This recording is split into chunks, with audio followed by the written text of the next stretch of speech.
Rivera, you try to get off the plate more so than you ever stand because that cutter bores in on your hands. You try to get off and hope that he can't throw it for a strike, but he seems to break up a lot of bats from lefties. Palmeiro, then DiSarcina, then top of the order Erstad. Boy, does he work inside the left-handers so well. He just pounds you in, and in. 43, 36, and 45 saves the last 3 years.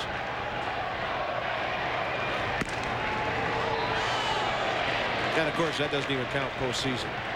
He has just been spectacular with the big money and the big games on the line. 1 ball, 1 strike.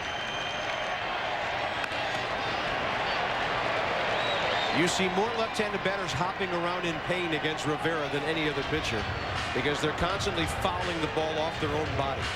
Fouling off their body, breaking bats. You just don't get a lot of good swings off them.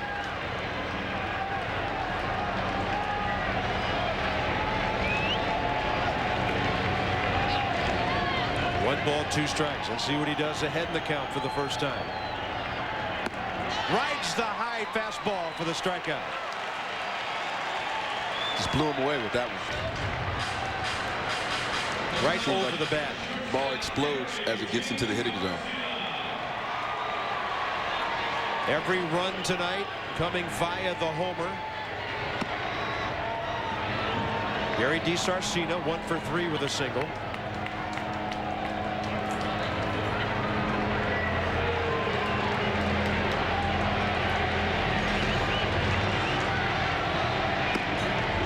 That went inside 2-0. Well, Brian McRae, I know it's only opening night.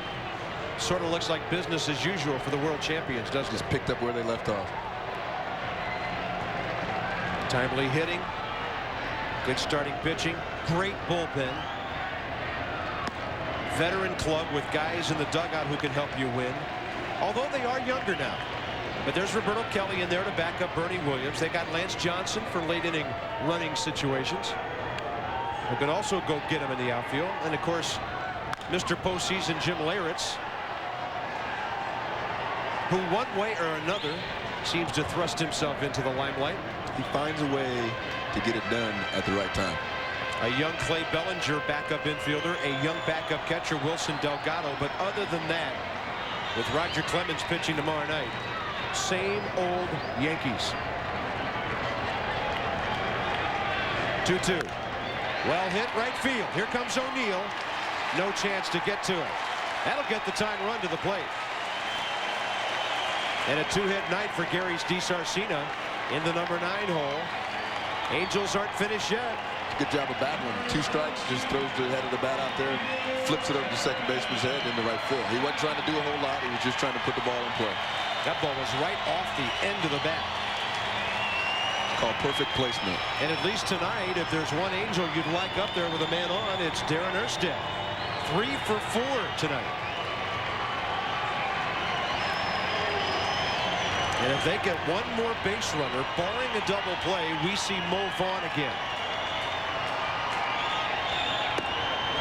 Erstad is far off the plate, a lot farther than he had been in his 4 at-bats to try to take away some of that effectiveness at the cutter from Rivera. Yeah, he's about as far away as you'll see anybody these days in the era of people jamming the plate. There's a whole lot of room between him and plate. That front foot doesn't look very reluctant to stay in there either. Fastball high and tight, 2-0. The problem, though, when you move off the plate, if you're so used to being in the same spot, you take the plate with you. So that pitch that's a ball, you swing at it because it was a strike if you stand where you normally stand.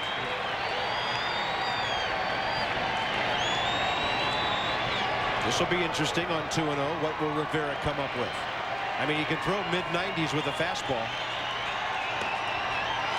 That one didn't miss by much, but it's ball 3.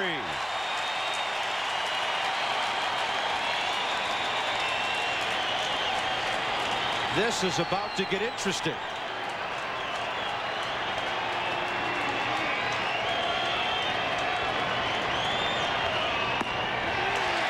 No, sir. First and second, 1 out. Adam Kennedy coming up. And again, barring a double play, move on. It's just what we wanted. Jorge Posada talking it over with home plate umpire Tim McClellan. I think if they're talking about anything, it was that 2-0 call when they thought they had buzzed the inside corner and didn't get it. So here's Adam Kennedy in his Angels debut, 1 for 4 with a double. He actually has hit the ball hard 3 times. Lined out to first, then he doubled, popped up, and then lined out hard to left in the 7th. So this rookie has had some pretty good hacks. He's facing Rivera for the first time. Goes up there hacking, swinging at the first pitch. Oh, was it Ted Williams that once said, don't ever swing at the first pitch against a pitcher you've never faced before? Only looks bad if you don't swing and hit it. Well, not everybody's Ted Williams either. That's true. High fly ball, right center. O'Neill coming in for it. No advancement by the runners. And the Yankees are 1 out away from a win, but standing in the way. Crowd coming to its feet for number 42.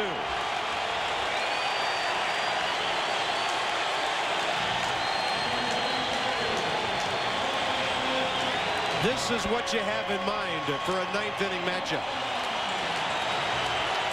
This is what the game is all about right here. You got the best closer, one of the best closers in baseball, and one of the best clutch hitters in baseball. And they're going to match up and see who's better. And he represents the winning run. Up the middle. That's a base hit. DeSarcina scores. Stopping at second, Erstad. It's a 3-2 game. And Tim Salmon is next. Mo Vaughn didn't hit it hard, but he got the job done. He didn't want to get behind the count either, did he? No, he's swinging early in the count.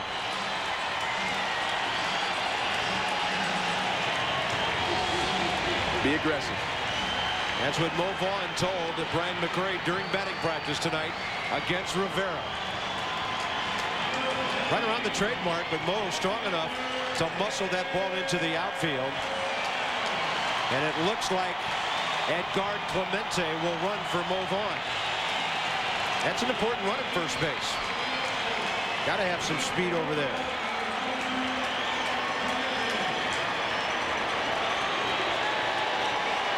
Clemente came over from the Rockies right towards the end of spring training.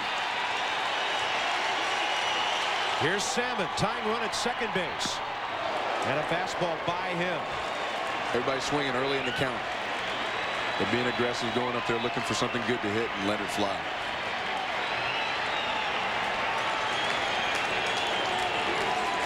Now is when you think of all the missed opportunities that the Angels have had throughout the ball game. Now they've got one more big one here. He might just take him right up the ladder now. No balls and 2 strikes.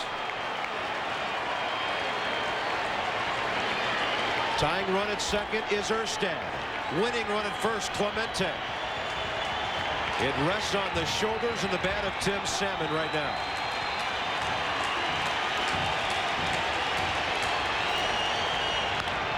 Right field. Paul O'Neill is there.